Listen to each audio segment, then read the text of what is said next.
Okay, great. Is when you have full attention on what is being said, you don't try to take notes or to try to remember, but let it sink into you. You find your memory is enhanced. Little similes, like if you have a sponge and you are drying up some spilt water on the table, you'll find that if the sponge is very dry, of course you will soak up all the water without any problem. When the sponge is damp, of course you miss too much water. It's the same with the mind. When the mind is very peaceful, very still, and there's hardly a thought going on in that mind, it's amazing just how much you can remember with ease. But again, as was well presented by Bonyon Sunim, that if you are also not just listening to the words, but listening to the words where they're coming from, the communication, again, is even with the smells of the person you're conversing with, and even with other things. It's one of the reasons why on the internet there's not as great a sense of communication. There's limits to the understanding which we can have. We don't receive the smells of the monk who's giving this presentation right now, nor do we can receive some of the other things which you see, not just my face, but just everything else. And so that full listening is one of the places where you get a much clearer picture of what is happening. And I'm not going to repeat some of the wonderful things which Sunim just said, but I do know that you learn that listening. At least I learned that listening, not just in life, but even in my own meditation practice, where you had to learn how to listen to your posture. And as those of you who have followed my meditation teachings for a while, you would know that often I say to you, ask you, how do your feet feel? How do your ankles feel? How do your legs feel? And it's not just knowing just how they feel, but also being kind to them, adding that kindness into your listening. And sometimes just listening to me is being a bit too, just too cold. And you can't engage fully enough to what you're listening to. But if it's like kindness, you really do care about your toes. You do really care about your feet. You really do care about your ankles. And you will find that whatever you care about and you pay full attention to, it does teach you so much about its sense of well-being and its sense of good health. So often that when you have that listening rather than trying to cure or make things better, things get better all by themselves. And I think many of the monks here have heard these stories so many times. But nevertheless, even your own physical health, the times just when you've had, like, say, a cold. I remember one of the times in Korea, South Korea, where I had a terrible cold. It was minus 16 degrees outside in the wintertime up in the mountains. And I had to go and give a talk online, not online, on live TV. When you're on live TV, it's not like a recording where you can take something out and add something in later on. This is you're there in front of many people, and you haven't got a time to actually to correct any mistakes. And so, when you have a cold and your nose was dripping all this disgusting stuff, what can you do? I come all that way, and people come all that way to see me and to hear some Dhamma. You can't just cancel things. So instead, you did the meditation of learning how to listen to your nose.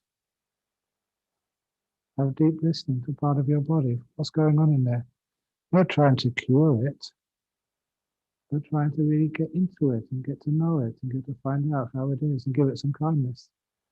And every time when I've done such practices, you find this the nose starts to relax.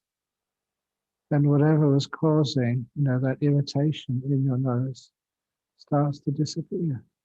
And after a while, just there's no more SNOT coming out of your nose.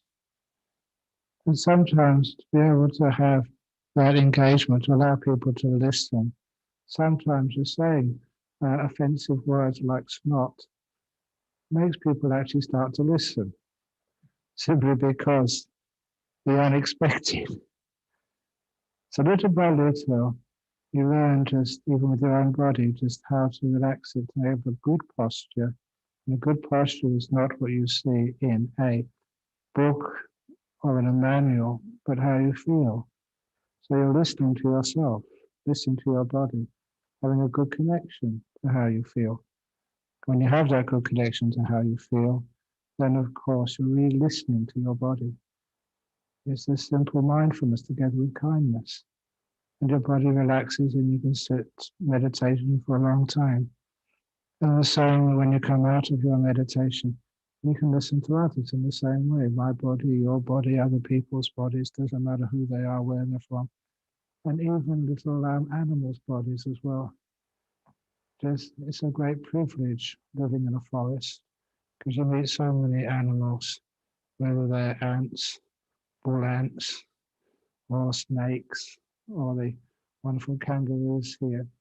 And of course, when you're really listening to them, you can't speak to them because every Dharma sermon which I've done, even some of the good teachings, those kangaroos, they don't really understand the words. What they really do understand is the kindness which is coming from you. And of course, I will give that kindness back. Little by little, we learn how to be at peace with the beings who we live with, and also becoming sensitive to what they need and how much of that they need. They get a wonderful sense of harmony just with nature.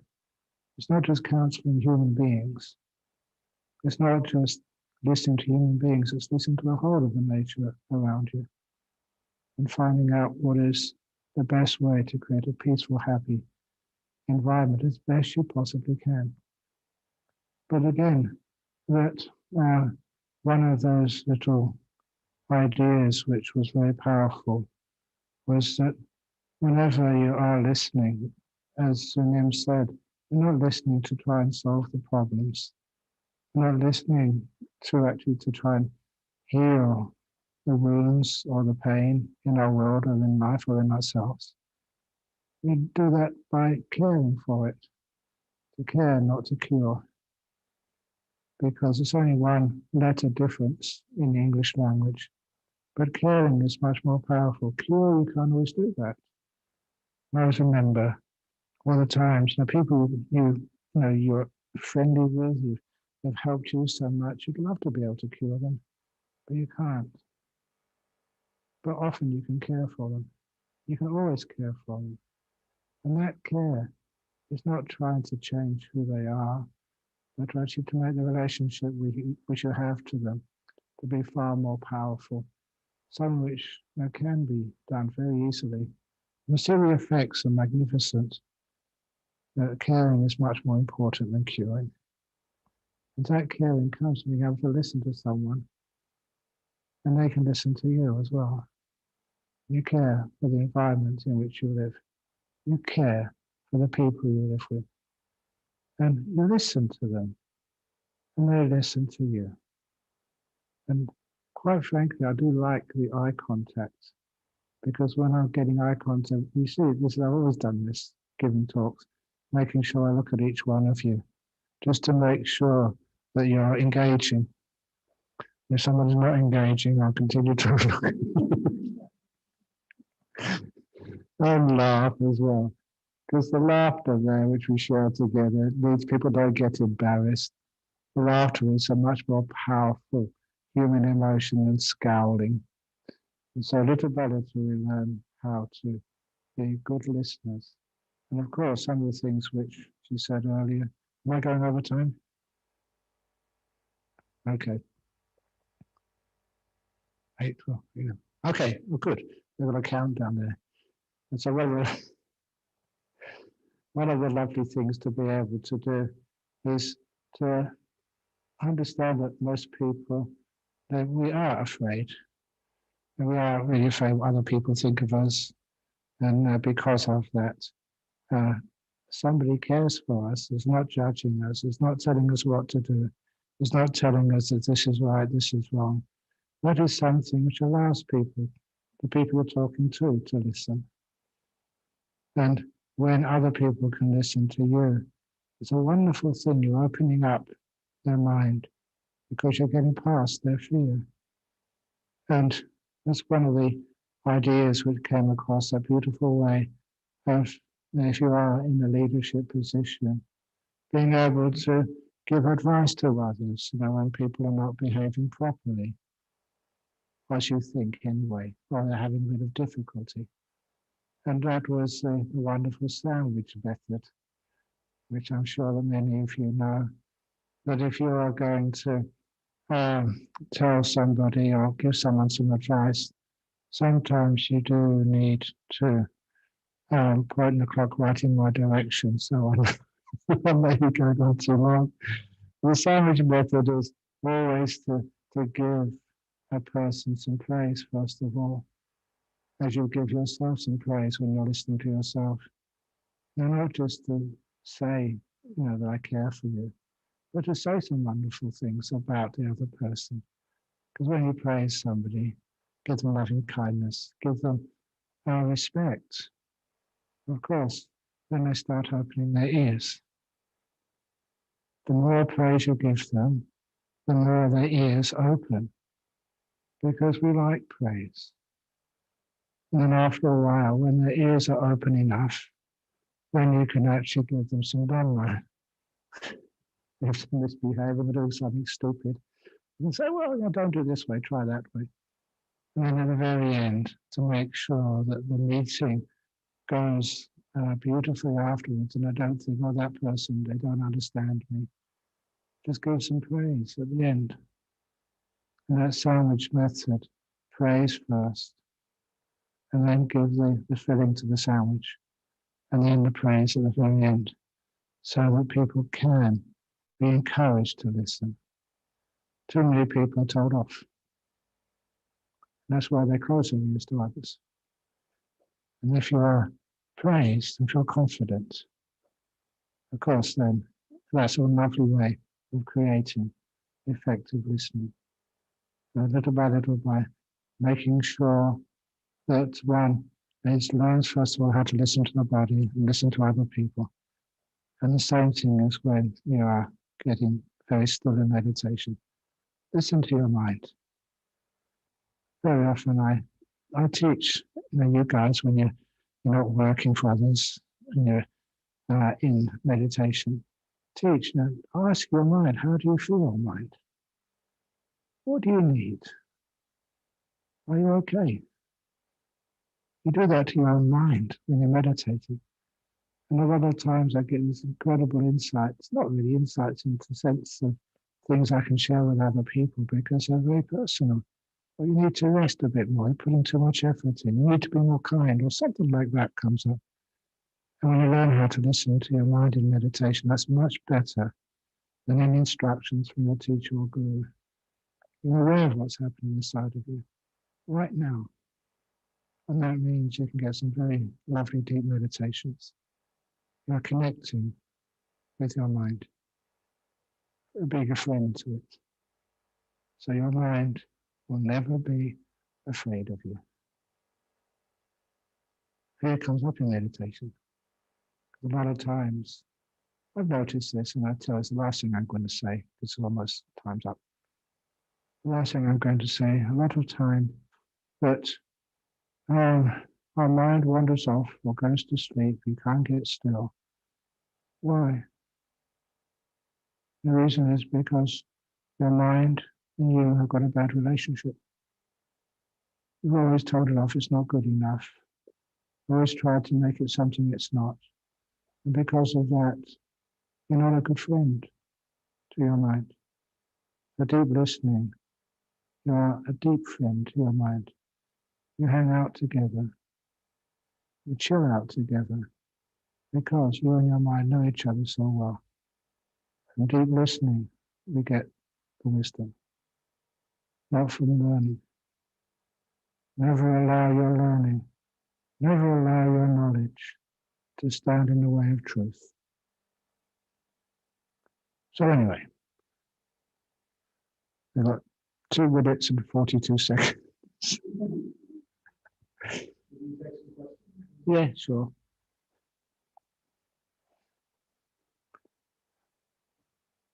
Any questions for the room?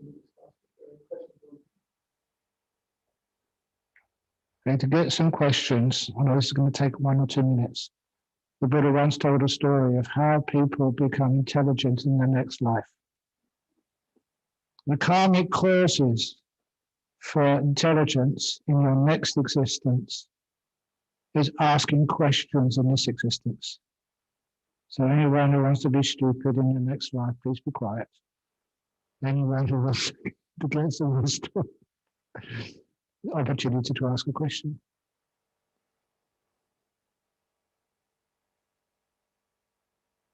You all had a chance. Sorry, can I just say, can I? Yeah. Can you hear me? Perfectly. That's just lovely. I have to say that having sort of made friends with my mind, some of the stuff that I think of, I've now learned to just laugh at it and think, oh my goodness, that was interesting. Better not do it in real life, but it was fun while I thought about it. So it's just wonderful to get to know yourself and laugh at everything that seems to appear out of nowhere that is quite dangerous, I suppose. Yeah, you survived very well. And it's been great to have you as a friend all these years. Yes, I tell myself I haven't shot anybody yet. Yeah, I think I did tell you about that story about the 2 bad bricks in the wall. I think you know that story very well. But apparently in Carnet Prison Farm, that story really affected one of the prisoners in there. He really sort of changed his attitude to what he did. And he goes around Carnet Prison Farms saying, "There was only 2 men I murdered. Only 2 murders, that's all." At least he sees that there's more to his life than the bad things he did. There's much more good stuff inside of him as well. He listened to himself.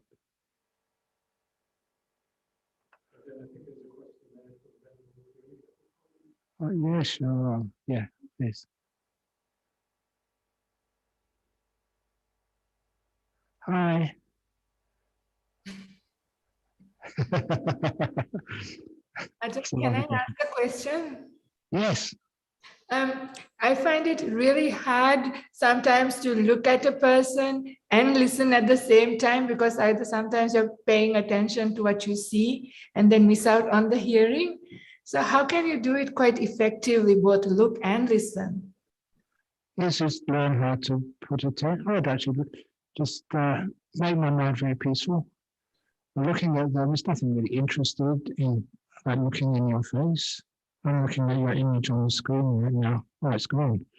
Let's go back again soon. Well, look at you're back again now. And you don't pay attention to your face because I've seen it for so many years. And instead, you calm all your senses as much as possible. And you don't, as Saram said, you don't sort of have any ideas. You've not known it for such a long time of what you're going to say. Just learning how not to judge, to take off that cognitive distortion of what you are experiencing by the past. Let all that past disappear. I don't expect anything. So you don't let the future disappear. When you're silent, you learn the power of silence as a way where you can really get a lot of information coming in. And it's lovely to see you follow my example of all these years. As I was looking at you, your robe fell off. What happens to me all the time?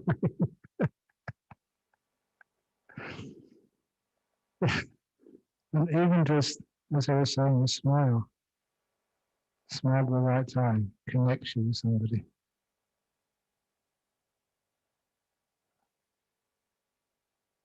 And then you can listen. Ajahn, I must also say the sound quality is very poor. It was very hard to hear. Wonderful. Instead of hearing, we listen. They're two different things. How come? He's too away from the laptop. Because when we actually are hearing, we're trying to make sense, logical sense of what's being said, instead of like listening to the sound or the sound of the words, or the tone of the words, the softness of the words, and the face from where those words are coming.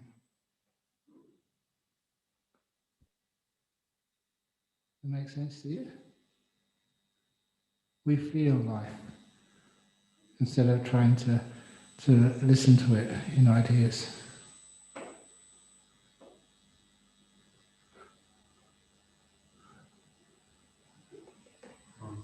I mean, you're incredibly intelligent nun. You know, your wisdom is amazing. But feeling, can you really feel your way into deep meditation instead of think your way into it? Feel yourself into just this acceptance of, you know, your past and future. Little by little, if you're kind to something, it vanishes.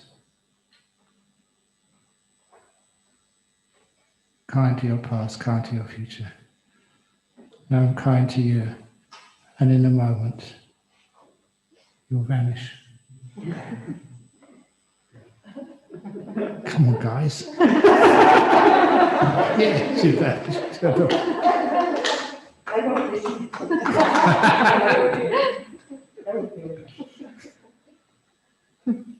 You okay? Yeah, we can keep the conversations going in the breakout sessions if you and Virgil on the are happy to do that. Yeah. Sorry? Jericho wants to say something? Okay. Jericho may have a question. Okay. Take one more question. Yes. Can you sit a bit further back from the mic? Because we think it may be causing a distortion. So, last question before afternoon tea. Okay. Hello. Nice to see you. I can't see you. That's an option. Hello. Can you hear? This is Madam Bajotika. Yes. Hi, Ajahn. My question is, hello. My question is that many people would have known the sandwich method. So how do you still give a sandwich to somebody who know, okay, here comes the sandwich?